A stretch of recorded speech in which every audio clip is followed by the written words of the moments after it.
নবী করিম সাল্লাল্লাহু আলাইহি ওয়াসাল্লাম এশার নামাজের পরে ঘোষণা করলেন,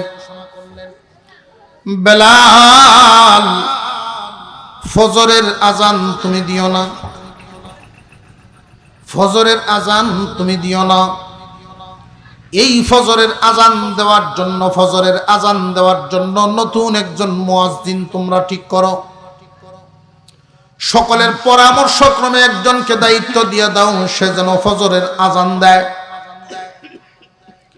বেলাল রাদিয়াল্লাহু তাআলা আনহু আল্লাহর পয়গম্বরের কথা শুনে উনি বাসায় চলে গেলেন।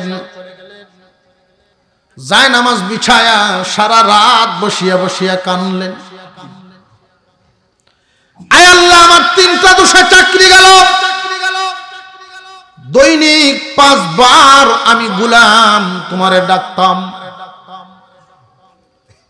আল্লাহ, তুমি আমারে পছন্দ করো, এই জন্যই তো আমারে ঈমান নামক টিকিট দিছো। ঈমান দেওয়া, কাউরে হেদায়েত দেওয়া, ঈমানের টিকিট দেওয়া যদি নবীগণের হাতে থাকতো, তাহলে তাদের নিজেদের বংশধরের মানুষরা আগে দিল। আমি বেলাল বহু ভরে সিরিয়াল পাইতাম গো আল্লাহ। হেদায়েতের মালিক তুমি, এই কারণে আমি গোলাম, কালো গোলাম, গোলামের পুত্র গোলাম। আজকে তুমি দয়া করে আমারে ইমানদার বানাইয়া মসজিদে নববীর মুয়াজ্জিন বানাইয়া দিছো। কিন্তু এই যে মুয়াজ্জিনই চলে গেল, আমার কোনো দোষ নাই গো আল্লাহ। 3টা দোষ তারা যে ধরছে, একটাও আমার কিছু করার নাই, 3টা তোমার দেওয়া। কেমন ভাই কইছে? আরে আমরা তো এমন জাতের মানুষ হয়েছি, দোয়াও করতাম শুনি না, আল্লাহর কাছে কেমনে কওয়া লাগে এটাও বুঝি না। বেলাল রাদিয়াল্লাহু তাআলা আনহু চোখের পানি জড়ায়া জড়ায়া যখন সারা রাত কানলেন, ফজরের সময় মসজিদে নববীতে সেই জামাতে শামিল হইছেন। আরেকজনের আজানে জামাত হইছে। জামাতের পরে সাহাবায়ে কেরাম সহ নবীজি বসা আছেন। আল্লাহ পাক রব্বুল আলামিন জিবরাইল আমিনকে পাঠাইছেন যে উনাদের মজলিসে গিয়ে সালাম পৌঁছাও, আর জিজ্ঞাসা করো ফজরের আজানের ব্যাপারে জিগাও। বেলাল রাদিয়াল্লাহু তাআলা আনহু যে আজান দেন নাই, এই বিষয়ে জিগাইব জিবরাইল আইছে। ইয়া রাসূলুল্লাহ, ইয়া হাবিবাল্লাহ, আজকে কি মসজিদে নববীতে ফজরের আজান দেওয়া হয় নাই? আল্লাহর পয়গম্বর উত্তর দিলেন, অন্য দিলের তুলনায় সুন্দর এবং সুশ্রী মানুষে আজান দিছে। অন্য দিনের তুলনায় ভালো বংশের লোকে আজান দিয়েছে। অন্য দিনের তুলনায় বড় উচ্চারণ সুন্দর করে আজান দেওয়া হয়েছে। হযরত জিবরাইল আলাইহিস সালাম বলেন, হুজুর, আপনার এই মসজিদে নববীর বেলালের আজানটা যখন দেয়, বেলাল যখন আজান দেয়, তার আজানের আওয়াজ শুধু মদিনায় থাকে না, আসমান পর্যন্ত যায়। এই আসমান পর্যন্ত সীমাবদ্ধ থাকে না, এইভাবে যাইতে যাইতে আল্লাহর আরশ পর্যন্ত গিয়া ঠেকি খায়। আল্লাহ পাক রব্বুল আলামিন বুঝায়া দিলেন, বান্দা, ঈমানওয়ালা বলিয়া ডাক দিলেন। মুফাসসিরিনে কেরাম ঈমানওয়ালার একটা ব্যাখ্যা করেছেন, ও জান্নাতের মালিকরা। এক একজন ঈমানদার এক একটা জান্নাতের মালিক। জান্নাত তো আমরা সাধারণভাবে বয়ান করে থাকি, চোখে ওই নিয়ামত দেখি নাই। আল্লাহ কত সুন্দর করে সাজাইছে। এক একজন ঈমানদার এক একটা জান্নাতের মালিক হবে। মহান মৌলাই করিম বলেন, ও ঈমানদারেরা, মানে হলো ও জান্নাতের মালিকরা, তোমার কাছে ঈমান নামক দৌলত, এই ঈমান নামক দৌলত বড় দামি এক দৌলতের নাম। যার কাছে মাল দামি হয়, তার কাছেই, তার পিছনে সুর ডাকাতের ভয় হয়। কোন ফহিরের পিছনে কোনদিন দাহের দূর ঘুরব? যার পিছনে মাল আছে, যার কাছে মাল আছে, তার পিছনেই চুর আছে। কাফের মুশরিক বেঈমানদের জন্য আল্লাহ এই ওয়াজ করেন নাই। আপনি আমার ভিতরে ঈমান নামক দৌলত, ঈমান নামক মাল আছে। এই কারণে আল্লাহ পাক রব্বুল আলামিন দুইটা ওয়াজ করেছেন, দুইটা পরামর্শ দিয়েছেন। মহান মৌলাই করিম বলেন, বান্দারা রে, তোমরা ঈমানদার, ঈমান এবং আমল দুইটা কাজ খুব গুরুত্ব দিয়ে করবেন। ঈমান এবং আমল দুইটার বিনিময়ে আল্লাহ জান্নাত দিবেন। ঈমানের বিনিময় হইল জান্নাতের টিকেট, আর আমলের বিনিময় হইল জান্নাতের নাজ নিয়ামত। যার আমল যত সুন্দর, তার জান্নাতটাও তত সুন্দর হবে। সবার জান্নাত সমান না, সবার জান্নাতের নাজ নিয়ামত সমান হবে না। দুনিয়াতে সহায় সম্পত্তি সবার কি সমান নাকি? সবার অবস্থান কি সমান নাকি? কিয়ামতের কঠিন ময়দানে মহান মৌলাই করিম যাদেরকে জান্নাত দান করবেন, জান্নাতীদের হালত এই রকম বেশ কম থাকবে। যার আমল যত বেশি ভালো, তার নেকি তত বেশি হবে। আর ওইখানে যার নেকি যত বেশি, তার বিলাসিতাও তত বেশি। দুনিয়াতে তো আমরা টাকা বাঙ্গাই, ওইখানে নেকি বাঙ্গানি হইব। নেকি হুজুর দেখমু কেমনে, যে আল্লাহ কেমনে দেখাইবেন আল্লাহ জানেন। মহান মৌলাই করিম ইমানদারদেরকে ডাক দিয়া বলেন, ইমানওয়ালা, শয়তান তোমাদেরকে সব সময় পেরেশান হইয়া তালাশ করবে, পেরেশান হইয়া তোমাদের পিছনে দাওয়া করবে। সে যদি কলা কৌশলে কোন রকম তোমাদের ভিতর থেকে ঈমান তারাইকে দিতে পারে, তাহলেই সে সফল।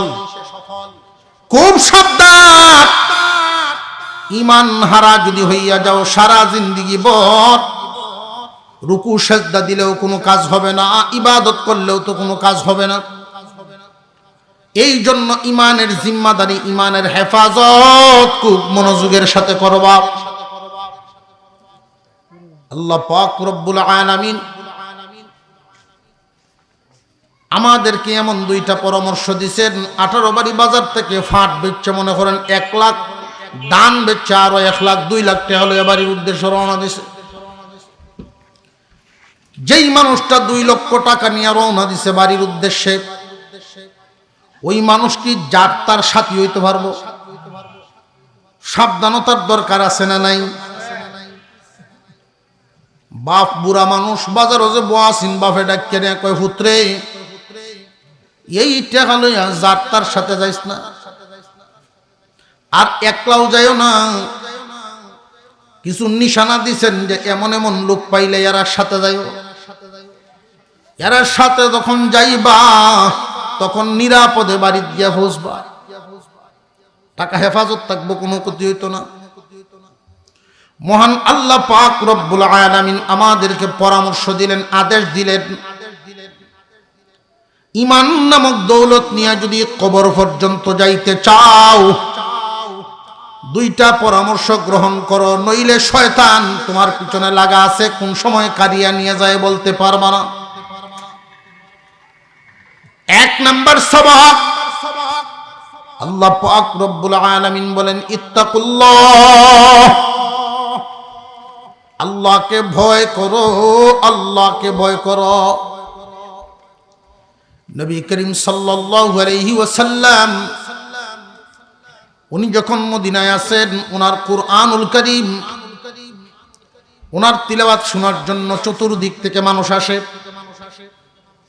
কিন্তু আল্লাহর পয়গম্বরের সামনে কোনো সাহাবীরা তিলাওয়াত করতে সাহস পেতেন না। কারণ আমরা এখনো কোনো হুজুরের সামনে যদি পড়ি, আমরা উস্তাদরা যারা আছেন, এদের সামনে পড়লে এখনো ভয় কাটছে না। হিফজকানাত যখন পড়ি, সবকটা এশার নামাজ মাগরিব থেকে নিয়ে এশা পর্যন্ত কেউ দিকে কেউ তাহারি না, এটা হলো সবক শিহার টাইম। এই সময় তো শিখলাম, এই শেষ রাত তো এটা আবার ডিজিটাল আবার ফোরন লাগে, ওটা মোটামুটি পৃষ্ঠাটা ঠিকঠাক করিয়া হুজুরের সামনে গিয়ে বউ হইল। হুজুরে যদি খালি একটু তাহাইছে বলো দিয়া তুই অর্ধেকটা বললেছে, যেটা সারাই শিখছিলাম তাহা নিতে গেছে অর্ধেকটা। যাই আল্লাহর নাম লয়ে শুরু করলাম, যদি হ্যাঁ কিতা হ্যাঁ কিতা করতে এটাও শেষ। উস্তাদের সামনে বললে ভয় আছে না নাই? এটা সম্মানের ভয়, এটা কি মরার ভয় না সম্মানের ইজ্জতের ভয়? আমার উস্তাদের ইজ্জত বেশি, বাবার ইজ্জত বেশি, পীরের ইজ্জত বেশি, এই জন্য তাদেরকে একটা ভয় হয়, এটা সম্মানের ইজ্জতের ভয়। আর সাফের সামনে বাঘের সামনে বললে যে ভয়টা, এটা হলো মরার ভয়। তো দুইটা ভয়ের মধ্যে বেশ কম আছে না নাই? এই জন্য কোরআনে শব্দও দুইটা ব্যবহার হয়েছে, একটারে বলে খৌফ, আরেকটারে বলে ওয়াজাল, ওয়াজিলাত কুলুবুহুম। কোরআন শব্দ দুটো ব্যবহার আছে। পীর উস্তাদের সামনে পড়লে একটু সম্মানের ভয় থাকেই। সাহাবায়ে কেরাম রাসূলের সামনে আল্লাহর কালাম পড়তেন না। যার উপরে কোরআন নাজিল হইছে উনার সামনে কেমনে কোরআন তিলাওয়াত করে? হুজুর আকরাম সাল্লাল্লাহু আলাইহি ওয়াসাল্লাম একদিন নবীজির একজন সাহাবীর পিছনে পিছনে দাঁড়ায়া তিলাওয়াত শুনতেছেন, আল্লাহর কালামের তিলাওয়াত।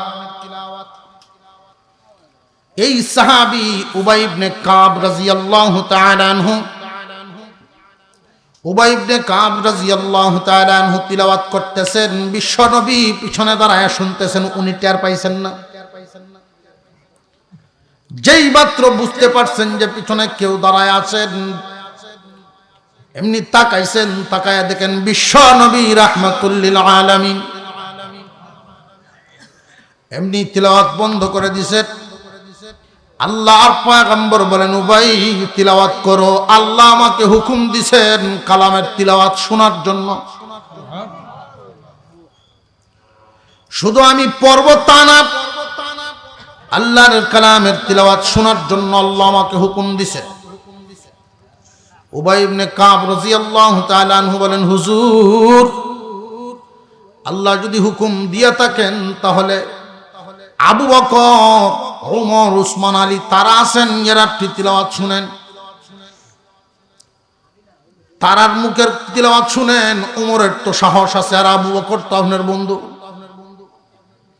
আমার তিলাওয়াত শুনলে আমি কেমনে তিলাওয়াত করি আপনার সামনে?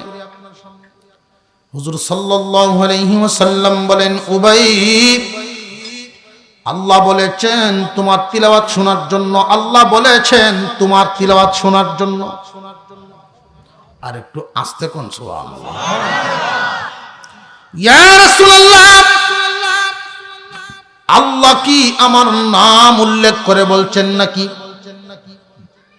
বিশ্ব নবী বলেন, হ্যাঁ তোমার নাম উল্লেখ করে আল্লাহ বলছেন। এমনি চোখের পানি গড়গড় করে পড়া শুরু হয়ে গেল, তিলাওয়াত শুরু করে দিছে। উনি বুঝায় দিলেন, হুজুর যেই আল্লাহ আমাকে বানাইছেন, যেই আল্লাহ কালাম নাজিল করেছেন, উনি আমার নাম উচ্চারণ করছে। উবাই ইবনে কাব রাদিয়াল্লাহু তাআলা আনহু উঁচা মানের একজন কারি, উনার তিলাওয়াত বড় সুন্দর, কণ্ঠ ছিল সুন্দর।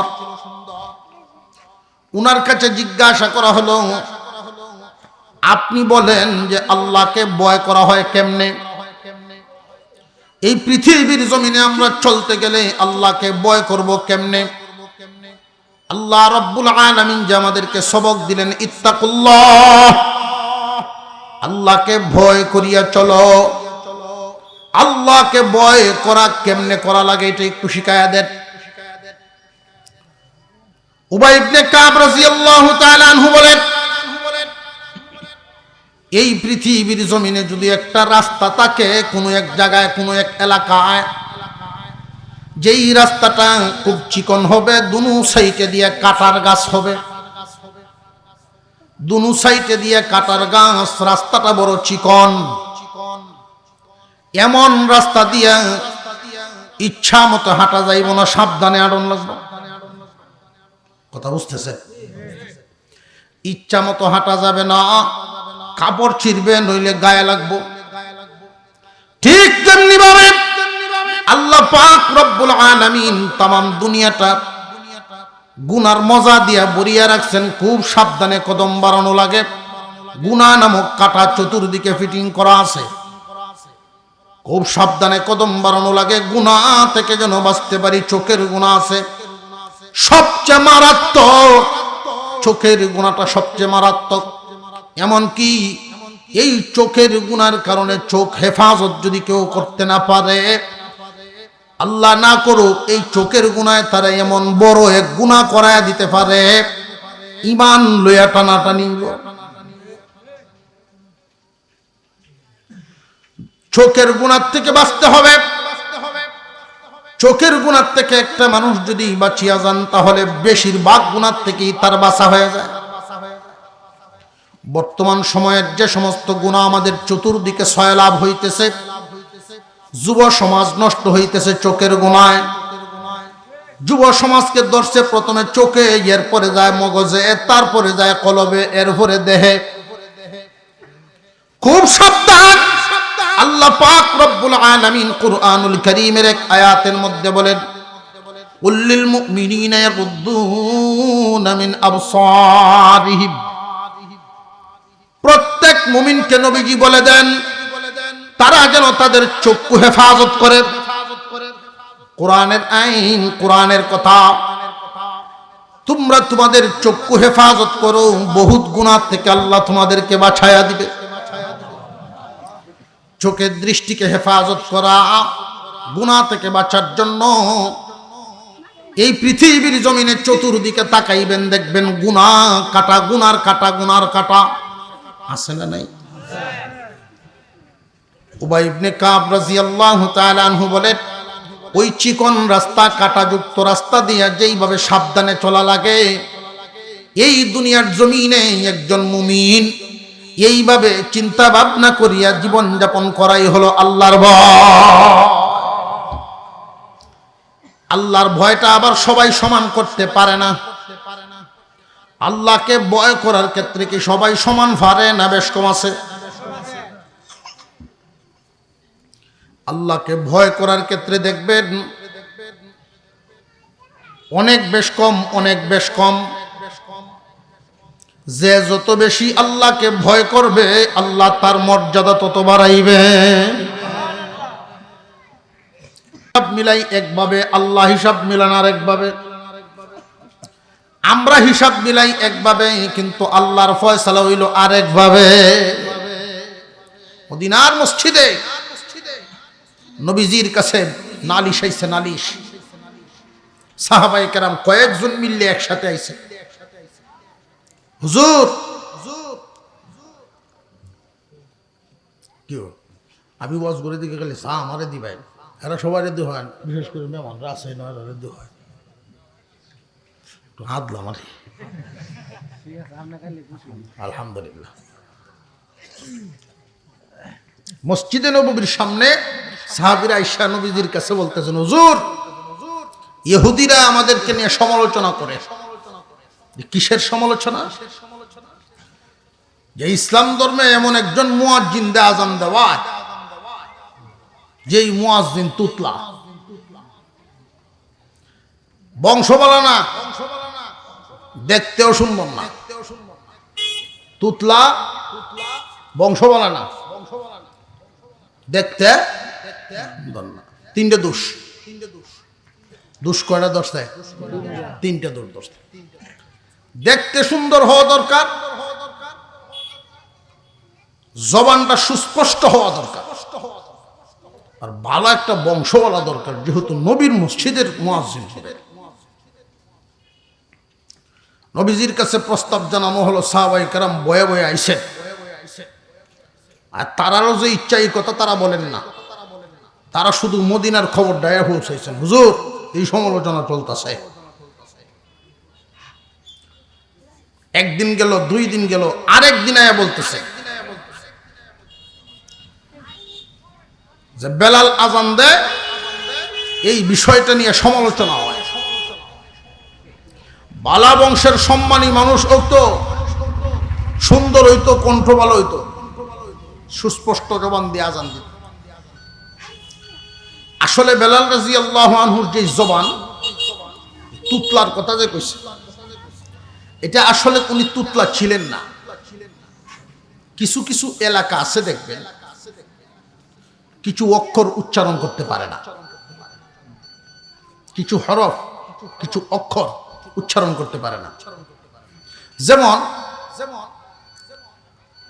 সদরঘাটের দিকে যদি যাই, ঢাকা, পুরান ঢাকা, লালবাগ, পুরান ঢাকা যদি যাই, এখানে দেখবেন খালি স স করে, স, তাহলে বেশি উচ্চারণ করতে পারে না। স কইতেন না, স কইব। শনিবার দিন সকালে চিন্নি দিব, সদরঘাটে যাইও, শনিবার দিন সকালে উচ্চারণ হইব এমনি। এটা কি বইয়ের দোষ, জবানের দোষ, না আঞ্চলিক দোষ? এটা আঞ্চলিক দোষ, অভ্যাস হয়েছে এমনি।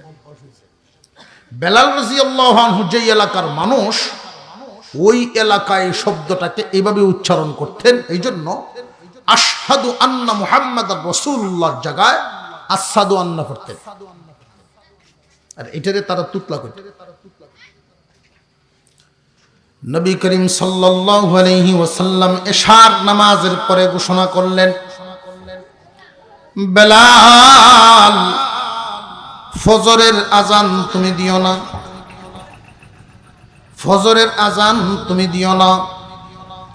এই ফজরের আজান দেওয়ার জন্য, ফজরের আজান দেওয়ার জন্য নতুন একজন মুয়াজ্জিন তোমরা ঠিক করো।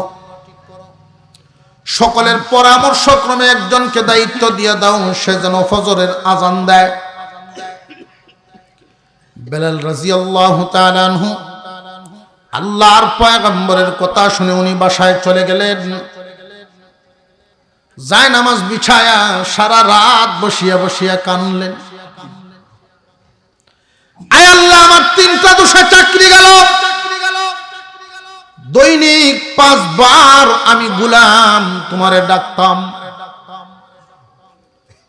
আল্লাহ, তুমি আমারে পছন্দ করো, এই জন্যই তো আমারে ঈমান নামক টিকিট দিছো। ঈমান দেওয়া, কাউরে হেদায়েত দেওয়া, ঈমানের টিকিট দেওয়া যদি নবীগণের হাতে থাকতো, তাহলে তাদের নিজেদের বংশধরের মানুষরা আগে দিল। আমি বেলাল বহু ভরে সিরিয়াল পাইতাম গো আল্লাহ। হেদায়েতের মালিক তুমি, এই কারণে আমি গোলাম, কালো গোলাম, গোলামের পুত্র গোলাম। আজকে তুমি দয়া করে আমারে ইমানদার বানাইয়া মসজিদে নববীর মুয়াজ্জিন বানায়া দিছো। কিন্তু এই যে মুয়াজ্জিনই চলে গেল, আমার কোনো দোষ নাই গো আল্লাহ। 3টা দোষ তারা যে ধরছে, একটাও আমার কিছু করার নাই, 3টা তোমার দেওয়া। কেমন ভাই কইছে? আর আমরা তো এমন জাতের মানুষ হয়েছি, দোয়াও করতাম শুনি না, আল্লাহর কাছে কেমনে কওয়া লাগে এটাও বুঝি না। বেলাল রাদিয়াল্লাহু তাআলা আনহু চোখের পানি জড়ায়া জড়ায়া যখন সারা রাত কানলেন, ফজরের সময় মসজিদে নববীতে সেই জামাতে শামিল হইছেন। আরেকজনের আজান জামাত হইছে। জামাতের পরে সাহাবায়ে কেরাম সহ নবীজি বসা আছেন। আল্লাহ পাক রব্বুল আলামিন জিবরাইল আমিনকে পাঠাইছেন যে উনাদের মজলিসে গিয়ে সালাম পৌঁছাও, আর জিজ্ঞাসা করো ফজরের আজানের ব্যাপারে জিগাও। বেলাল রাদিয়াল্লাহু তাআলা আনহু যে আজান দেন নাই, এই বিষয়ে জিগাইব জিবরাইল আইছে। ইয়া রাসূলুল্লাহ, ইয়া হাবিবাল্লাহ, আজকে কি মসজিদে নববীতে ফজরের আজান দেওয়া হয় নাই? আল্লাহর পয়গম্বর উত্তর দিলেন, অন্য দিলেন তুলনায় সুন্দর এবং সুশ্রী মানুষে আজান দিছে। অন্য দিনের তুলনায় ভালো বংশের লোকে আজান দিয়েছে। অন্য দিনের তুলনায় বড় উচ্চারণ সুন্দর করে আজান দেওয়া হয়েছে। হযরত জিবরাইল আলাইহিস সালাম বলেন, হুজুর আপনার এই মসজিদে নববীর বেলালের আজানটা যখন দেয়, বেলাল যখন আজান দেয় তার আজানের আওয়াজ শুধু মদিনায় থাকে না, আসমান পর্যন্ত যায়। এই আসমান পর্যন্ত সীমাবদ্ধ থাকে না, এইভাবে যাইতে যাইতে আল্লাহর আরশ পর্যন্ত গিয়া ঠেকি খায়। নবীজি সাল্লাল্লাহু আলাইহি ওয়াসাল্লাম সাহাবীদেরকে জানায় দিলেন। তখন সাহাবায়ে কেরাম বুঝতে পারলেন যে আল্লাহ রাসূলের সিদ্ধান্তই সঠিক। মহান আল্লাহ মানুষের দিলটার দিকে দেখেন, মানুষের আমল দেখবেন। আমাদের চোখে সম্মানী একদল, আল্লাহর কাছে সম্মানী আরেক দল। আমাদের সম্মানের মাপকাঠিটা একরকম, আল্লাহর কাছে সম্মানীর মাপকাঠিটা আরেক রকম। আল্লাহ রব্বুল আলামিন সম্মানের মাপকাঠিটা দান করেছেন, ইন্না আকরামাকুম ইনদাল্লাহি আতকাকুম। আল্লাহ বলেন তোমাদের মধ্যে সবচেয়ে সম্মানী মর্যাদাবান হলো তারা আল্লাহকে ভয় করিয়া চলে, যারা আল্লাহকে ভয় করে তারাই হলো সম্মানী। এই ভয়ের ক্ষেত্রে যেমন তবকা আছে, সম্মানেরও তবকা আছে।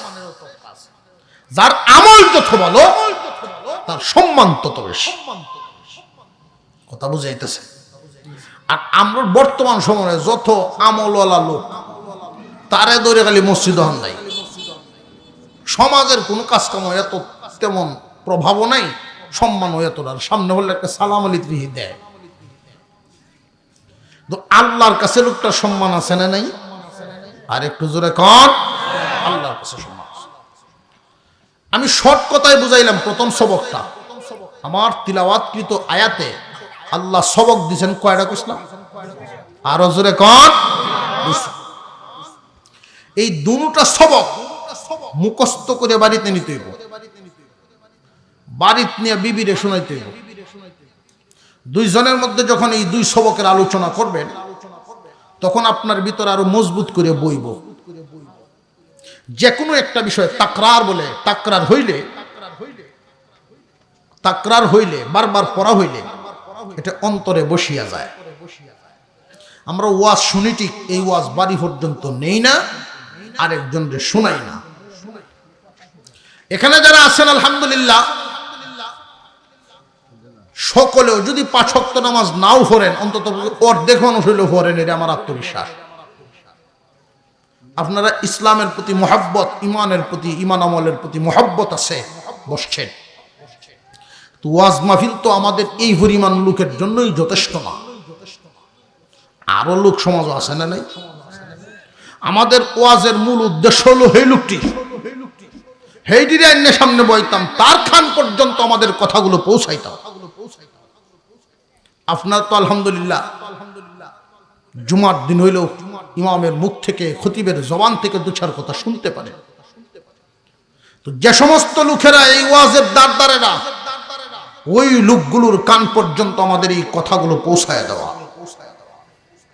আপনার দাওয়াতের মাধ্যমে, চেষ্টার মাধ্যমে যদি একজন বেনামাজি নামাজি হয়, সুদকুর সুদ ছেড়ে দেয়, ঘুষকুর ঘুষ ছেড়ে দেয়, আপনার তালিম গ্রহণ করে যদি ভালো মানুষ হয়ে যায়, সে পরিবর্তন হইয়া আল্লাহর কাছ থেকে যা কামাইলো সম পরিমাণ আপনাকে দেওয়া হবে।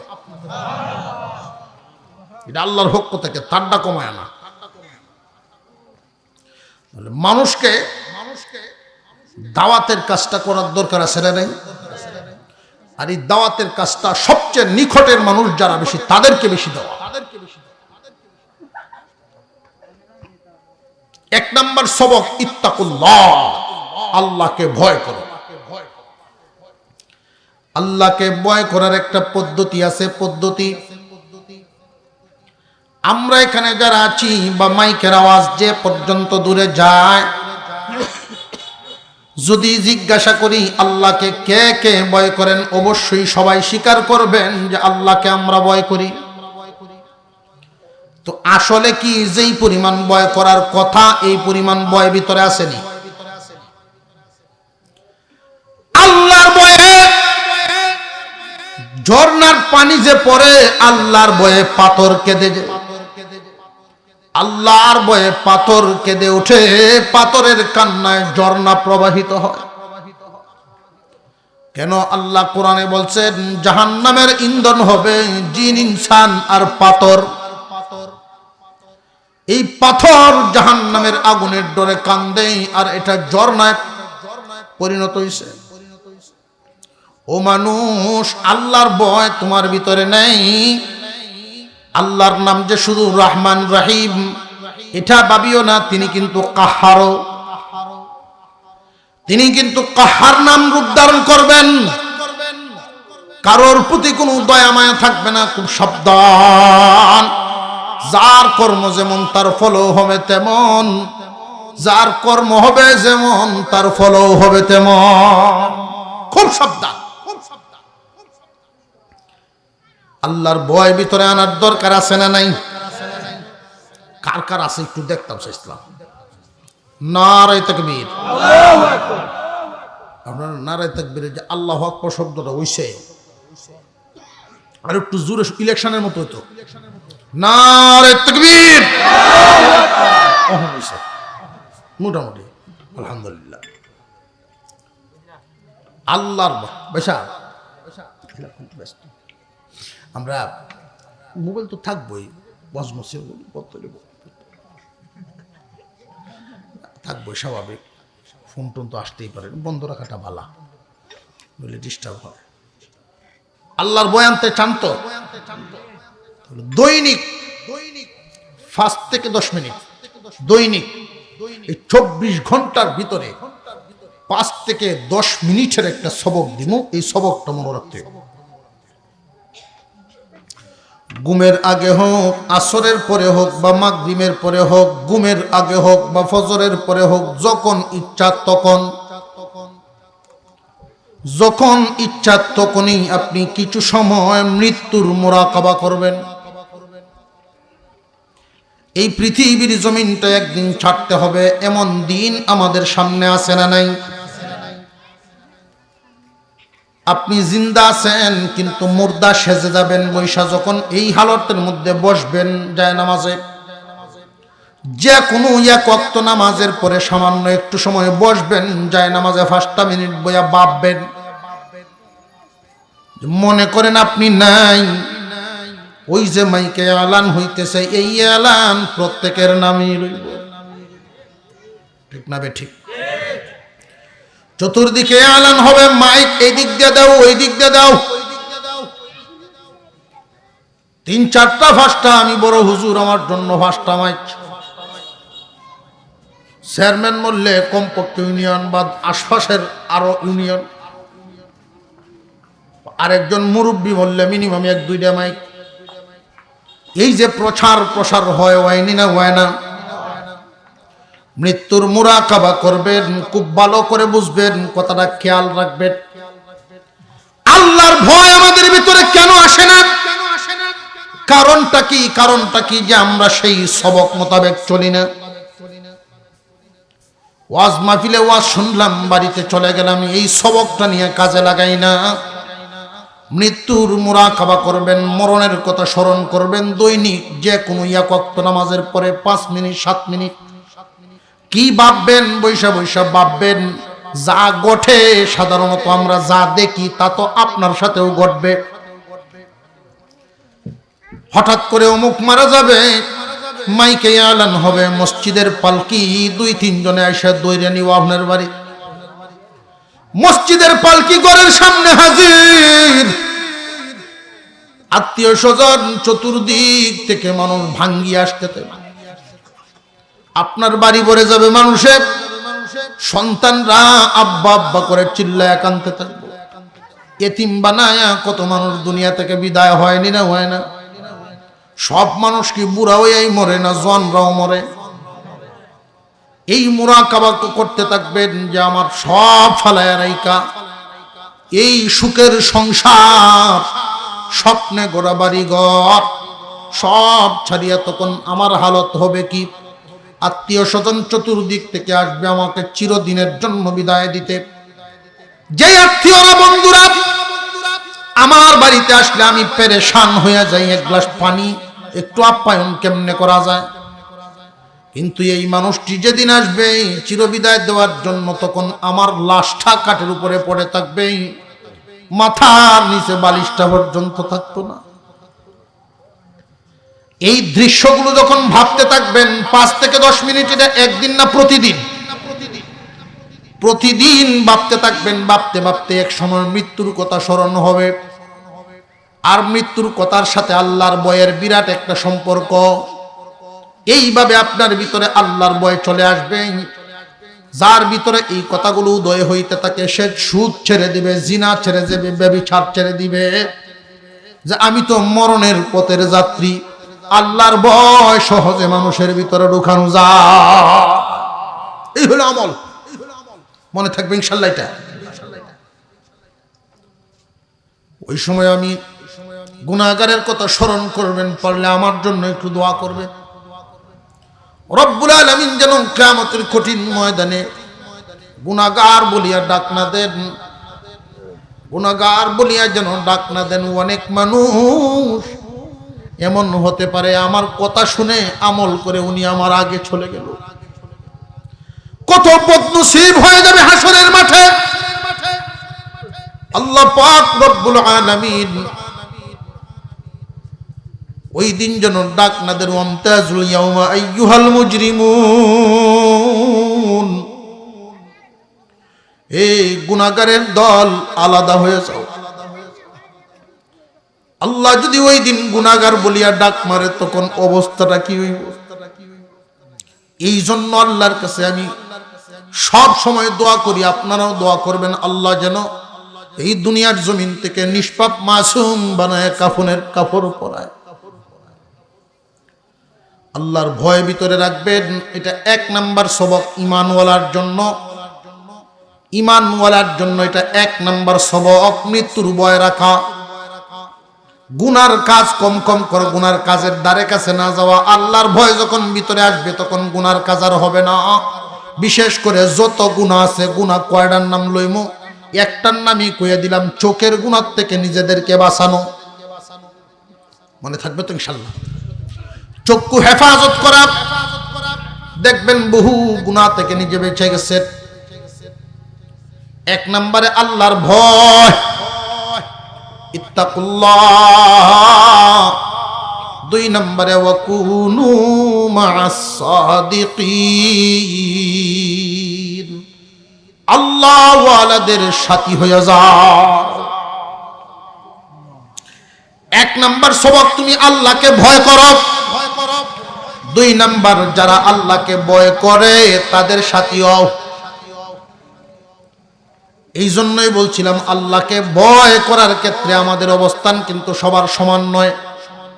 ওই যে শুয়ে আছেন এখানে, উনি আল্লাহকে যেইভাবে ভয় পাইতেন, আমরার সাথে কি মিলেনি? না উনার মাকাম আরো উঁচা। আপনার ঘুমাই গেছেন কি আবার?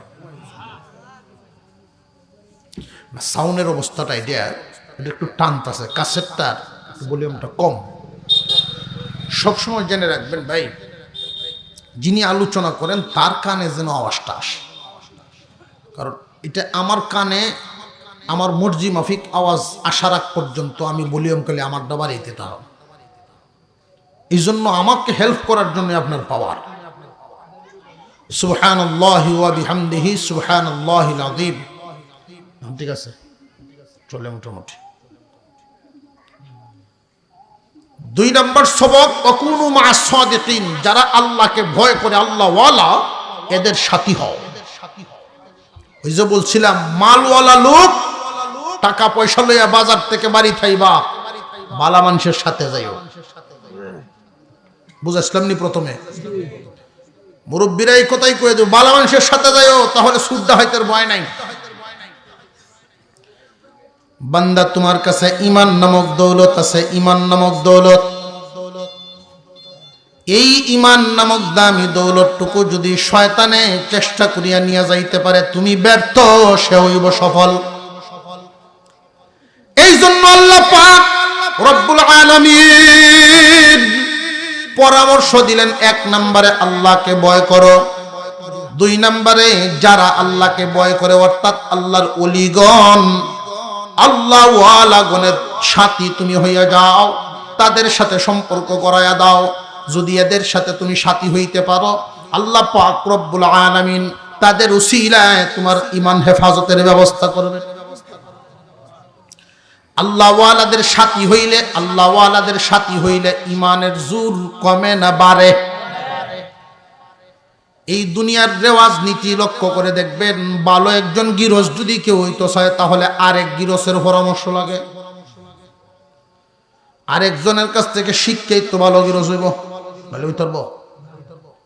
যে ব্যক্তি পড়াশোনা করিয়া ডাক্তার হয়, সে শুধু বই পড়িয়া ডাক্তার হইতে তো না, প্র্যাকটিক্যাল আরেক ডাক্তারের পিছনে মেহনত করন লাগবো, ভাইলে দৌড়ন লাগবো, দেহন লাগবো, শিয়ন লাগবো। ঠিক তেমনি কুরআন এবং হাদিসের বিধি বিধানগুলো মাহফিলে শুনবেন, কিতাবে পড়বেন, আলেমদের কাছ থেকে শুনবেন, শুইনা যা শিখবেন, আরেকজন আল্লাহ ওয়ালার সাথে সময় দিয়া তা প্র্যাকটিক্যালে বুঝবেন। আল্লাহ ওয়ালাগণের সাথে যে সময় যত বেশি দিবে, তার মর্যাদা তত উঁচা হবে, তার মর্যাদা তত উঁচা হবে। আল্লাহ ওয়ালাদের সাথী হয়ে গেলে দাম কি পরিমাণ বাড়ে লক্ষ্য করেন। উমর ফারুক রাদিয়াল্লাহু তাআলা আনহু তখন খলিফাতুল মুসলিমিন, বিশ্ব নবী নাই, আবু বকরও নাই, বিশ্ব নবী নাই, আবু বকর সিদ্দিক রাদিয়াল্লাহু তাআলা আনহু দুনিয়াতে নাই। মুসলমানদের খলিফা উমর ফারুক রাদিয়াল্লাহু তাআলা আনহু, উমরের আমলে হযরত আলী একদিন এশার নামাজ পড়ে ঘুমায় গেছে। ঘুমায় তিনি স্বপ্নে দেখতেছেন বিশ্ব নবী রাহমাতুল লিল আলামিন মসজিদে নববীতে বসা। সুবহানাল্লাহ কইতেন না? আপনারা জিম্মাইতে উঠুন কেরে, ঘটনা কি? কিস্তা চিন্তা করতেছ যে কাল কি উইয়া গেল, এরকম কিছু চিন্তা করতেছ, এরকম কিস্তা ভাবতেছেন কি? গতকালকে রাত্রে 12:30টার দিকে এক বয়ান ছিল, তো আমি একটা থেকে যখন আরেকটা যাই, একটা বাজারের মোড়, গাড়ি যাওয়ার কোনো বাউ নাই, মনে হইতেছে যে এই যে লাফাইতেছে, জ্বালা যেমন দেখা যায় এরকম মানুষ। এই করতে আইলো এত মানুষ, আর সব এক বয়সের সব কি মেসি চিল্লাইতেছে। বলে বাবা তোরা মেসি মাসা যাবে, আমার রাস্তার একটু লাগে কিরকম বক্ত আল্লাহ বুঝগায়। সৌরাস্তার থেকে এক বেড়ায় পতাকা টাঙ্গাইয়া রাস্তার সাইডে দেয়, কি রে এই অবস্থায় গেলে এই যে শুরু হয়েছে যে খালি সাইডে দিয়ে নিতে আসছে, সাইডে দেয় গাছের সাথে বান্ধা। কইডে বলে হের বাড়িতে কেয়া, হের শ্বশুর বাড়ি লাত নিছে, নিজের বাড়িতে হুর বাড়িতে নিছে আর্জেন্টিনার পতাকা। এটা রুসিল্লায় মনে হয় তখন তার কিছু না, মা বাপের। তোমার অর্থটা এমন জায়গায় খরচ করো, হয়তো তোমার ফায়দা হোক, না হয় আরেকজনের ফায়দা হোক, হয়তো তোমার কাজে লাগতো আর না হয় অন্য যে কারোর কোনো কাজে লাগতো। এই পতাকাটা যে অপচয়টা করল, এটা কোন কামে লাগলো? যেমন মাজারে মুম দেওয়া, ওলামায়ে কেরাম নিষেধ কেন করলেন? যে এই মাজারে মুমটা দিলে, যার মাজারও দিল, যার কবরও মুম দিল, হেইলু কি আলো হয়? আওয়াজে তো বোঝা যাইতেছে, সেই লোহে ভাইল না। আমি যে দিলাম, আমি ভাইলাম, আমারও কোনো কামা লাগলো না, তারও কোনো কামা লাগলো, এই জন্য নিষেধ, বেহুদায়। বরং এই 10টা বা 5টা টাকা যদি একজন ফকিরকে দেন, সে একটা কলা রুটি কিনে খাইতে পারবে, কামো লাগবে। তোমার অর্থটা তোমার কামাই হোক আর বাপের কামাই হোক, এমন জায়গাত খরচ করো না যে কেউরই কামো লাগলো। ওয়াকুনু মা'আস সাদিকিন, তোমরা আল্লাহওয়ালাদের সাথী হও। বলতেছিলাম আল্লাহওয়ালাদের সাথী হওয়ার জন্য যে আল্লাহ বলছেন তার কারণ হলো, যার সাথে আপনি চলবেন, আল্লাহওয়ালাদের সাথে যত বেশি সময় দিবেন তার আসর আপনার উপরে পড়বে। কুরআনুল কারীমের গায়ে গিলাফ লাগানো হয় কাপড়, 50 টাকা গজের কাপড় আছে না নাই? কুরআনের সাথে মিলার কারণেই 50 টাকা গজের কাপড়টার দাম, সম্মান, ইজ্জত আল্লাহ এত বাড়ায়া দেন। এই কাপড়ের টুকরাটা যদি হাত থেকে পড়ে তাহলে লইয়া দেখবেন চুমা খায় বুকের সাথে লাগায়। অথচ 10 লক্ষ টাকা দামের শাড়ি কিনলেও কোনোদিন সালাম দেওয়া, চুমা দেওয়া হবে না। 10 লক্ষ টাকা দিয়ে যদি শাড়ি কিনে এমন সম্মান হইবনি। এই যে বইলাম, খাটের মধ্যে বইলাম, ফার্নিচার 35,000, 40,000, 50,000 দিয়েও কিনে মানুষে। এই যে বইলাম, অথচ এই রকম একটা টুকরা কাঠ দিয়ে যদি কুরআনুল কারীমের রিয়াল বানায়, আল্লাহর কালামের সাথে মিলার কারণে এই রিয়ালের দাম কত বেড়ে যায়। ঠিক তেমনি ভাবে আল্লাহওয়ালাদের সাথী হয়ে গেলে, তাদের সাথে সংযোগ লাগায়া দিলে, তাদের উসিলায় আল্লাহ তোমার মানও বাড়ায়া দিবেন। হযরত উমর ফারুক রাদিয়াল্লাহু তাআলা আনহু খলিফাতুল মুসলিমিন থাকা অবস্থায় মদিনা থেকে একবার মক্কায় আসলেন। বিশাল একটা মাঠ দেখে তিনি চোখের পানি ছাড়তেছেন আর কাঁদতেছেন। এই মুহূর্তেই একজনে জিজ্ঞাসা করল, ইয়া আমিরাল মুমিনিন, আপনি কেন কাঁদেন? কারণটা কি একটু বলেন দেখি। রে আমার সাথীরা, এই মাঠ দেখে আমার অতীত মনে হয়ে গেছে, এই জন্য আমি কান্দি। এই মাঠের একজন মেষ রাখাল ছিলাম, উটের রাখাল ছিলাম আমি উমর। এই মাঠের মধ্যে আমি রাখালি করতাম। আমার আব্বা সন্ধ্যাবেলায় আমার বেত দিয়ে ফিটে বাড়িয়েতেন, ফিটে আঘাত দিতেন। কারণ যেই পরিমাণ ছাগল বকরি বেড়া দিতেন, হিসাবটা আমি ঠিক রাখতে পারতাম না। আর খাত্তাব আমার আব্বা রাগী মানুষ, তিনি বেত দিয়ে আমার ফিটে আঘাত দিতেন আর বলতেন, লম্বা যত আম্ম হতো, কি করে খাইবি। আমার আব্বা প্রায় সময় কথা বলতেন। আমি সেই অকর্মা উমর, যোগ্য মানুষটাই মাঠের রাখাল উমর, বিশ্ব নবীর সাথী হওয়ার কারণে আল্লাহ রাব্বুল আলামিন ওই ছাগল রাখালকে এখন তামাম পৃথিবীর অর্ধেকটা পৃথিবীর মানুষের রাখাল বানাইছে। রাখালিও কেমন রাখালি করেন?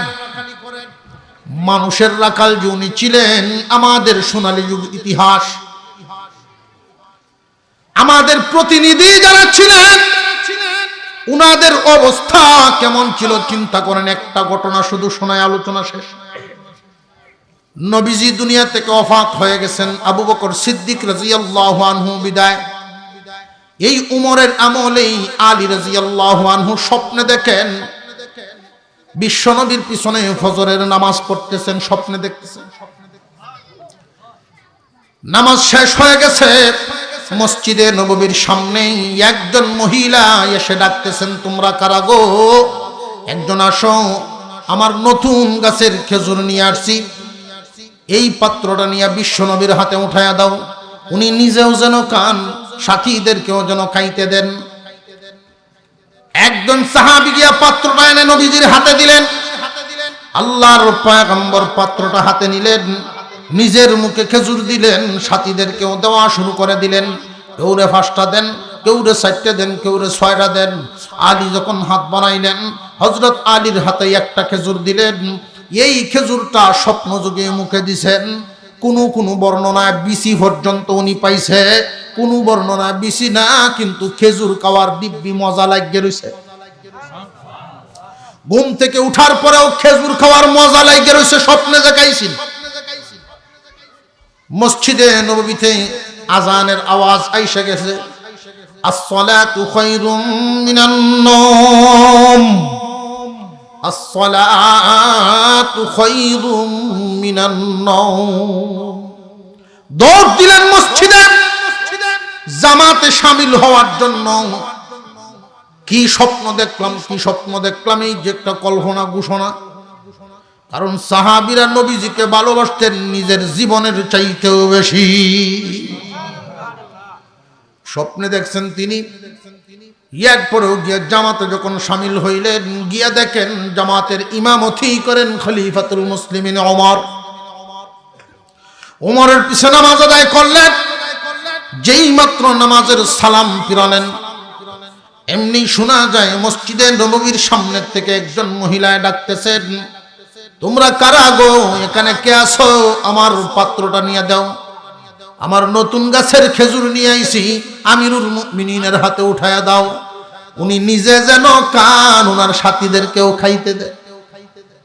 হযরত আলী আশ্চর্য হয়ে গেল, আমি তো স্বপ্ন যুগে এই আওয়াজটা শুনলাম, এই কথাগুলি শুনলাম, বাস্তবেও দেখা যায় একজন মহিলা খেজুর নিয়ে আইসা হাজির। হযরত উমরের হাতে দেওয়া হলো, উনি নিজে একটা মুখে দিলেন, সাথীদেরকে ওইভাবেই দিতে শুরু করলেন, ওইভাবেই দিতে শুরু করলেন। হযরত আলী হাত বাড়াইছেন, হযরত আলীকেও একটা দিলেন। আলী বলেন, হুজুর পাত্রে তো অনেকগুলো খেজুর আছে, আমার কি কয়টা বাড়ায় দেওয়া যায় না? আল্লাহর বান্দার মাকাম আল্লাহ কত উপরে উঠাইছেন, কেমন বড় মানুষের রাখাল বানাইছেন উমরকে আল্লাহ।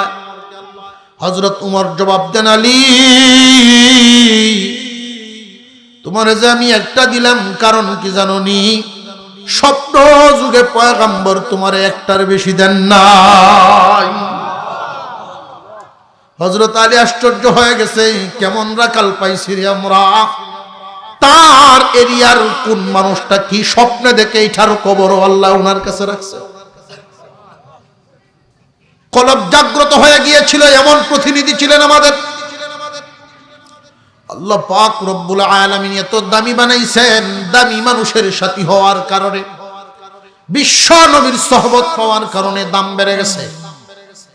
আল্লাহর ওলিদের সহবত পাইলে পরে, আল্লাহ ওয়ালাদের সহবত পাইলে এর আসর কিন্তু মানুষের মধ্যে পড়ে।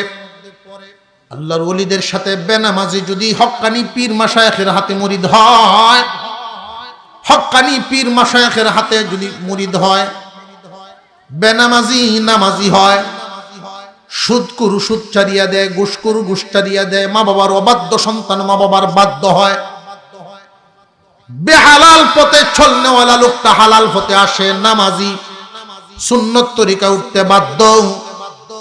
আর যদি কেউ ভুল করে বন্ড ফিরের হাতে পড়িয়া যায়, তাহলে ইমান নামক দৌলত তো দামি এক দৌলত। দামি মাল নিয়ে যদি রাত্রে বেলা চলার হতে ডাকাইত্রেই সাথী বানায়, তাহলে কি সুর আর একান্ত লাগবো না সাথে আছে? ঠিক তেমনি হক্কানি পীর মাশায়েখদের হাত ধরিয়া বায়াত গ্রহণ করবেন, বায়াত হইবেন, উনাদের সবক নিবেন, উনাদেরকে অনুসরণ করে জীবন যাপন করবেন। আল্লাহ পাক রব্বুল আলামিন সবক দিলেন দুইটা, ইত্তাকুল্লাহ, এক নাম্বার আল্লাহকে ভয় করো, ভয় করার পদ্ধতিটা মুরাকাবা বলে দিছি। দুই নাম্বার আল্লাহ পাক রব্বুল আলামিন বলেন, ওয়াকুনু মা'আস সাদিকিন। দুই নম্বরে আল্লাহ ওয়ালাদের সাথী হয়ে যাও। আল্লাহ ওয়ালা কারা? কোরআন হাদিস মতে জীবন যাপন করে যারা। আল্লাহ ওয়ালা কারা? আল্লাহর কথায় চলে যারা। আল্লাহ পাক যেন আমাদেরকে এই দুইটা সবক মেনে চলার তৌফিক দেন, বলুন আমিন। আর জোরে বলেন আমিন। আস্তে আস্তে মাগরিবের ভোরে শুরু করছি। আমরা যে রাত্রে 2টা 3টা এই সিস্টেম পাল্টায় আনতাছি ইনশাআল্লাহ। মাগরিবের পরে কাজকাম যদি না থাকে, বাদ মাগরিব থেকে এশা পর্যন্ত কত সুন্দর টাইম। এশার পরে আর 2 জন আলোচনা করলেন, 11টার মধ্যে মাহফিল শেষ। ঘুমও ঠিক রইল, ইবাদত ঠিক রইল, সব ঠিক রইল। আমরা এক সিস্টেমে হয়ে বসে দিয়া যে 8টা 8:30টার দিক দিয়ে বউ দুলা খাওয়াইবো, বিড়িটা দরায় আস্তে আস্তে আইতে আইতে থাকবো। সিস্টেমই হয়েছে। আয়া একটা গুরান দিব যে না টানটুন ভালো লাগে না। কিন্তু মাগরিবের নামাজের সাথে যদি থাকে, মাগরিব থেকে এশা পর্যন্ত এই যে বসছেন সবাই, আলোচনা শুনলেন, বিবেক বিবেচনা থাকলে নামাজটা আর না পড়তো না, এশার নামাজটা সামিল হইব। নামাজটা পড়িয়া রাত্রে 11টা 11:30 পর্যন্তই না চলল, দোয়া হয়ে গেল। কত সুন্দর। আমি চাচ্ছি এই নিয়মটা চালু করতে এলাকায়। আল্লাহ যেন কবুল করেন, বলুন আমিন।